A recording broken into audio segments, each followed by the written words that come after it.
একটি প্রাণী রাস্তায় বসে থাকে এবং পরবর্তীতে সেই প্রাণীটি ভিক্ষা করতে থাকে এবং সেই প্রাণীটিকে দেখে দুষ্টু দুটি প্রাণী অনেক হাসাহাসি করে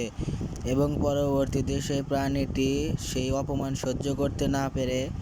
সে একটি প্রিন্টের কাজ করে এবং সেখান থেকে সে কিছু টাকা পায় এবং পরবর্তীতে বাসায় গিয়ে সেই টাকাগুলো সে গুনতে থাকে এবং আরও পরিশ্রম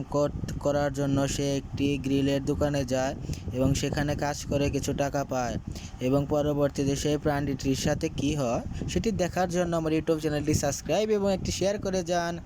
পরবর্তীতে সেই প্রাণীটি আস্তে আস্তে প্রচুর টাকা জমিয়ে ফেলে এবং পরবর্তীতে সে একটি ফার্ম করে বসে সে কিসের ফার্ম করে, সে হাঁস মুরগি কবুতর ঘোড়া ছাগল সব কিছুর ফার্ম করে ফেলে এবং পরবর্তীতে সে সফল হয়ে যায় এবং সেই সফলতা দেখে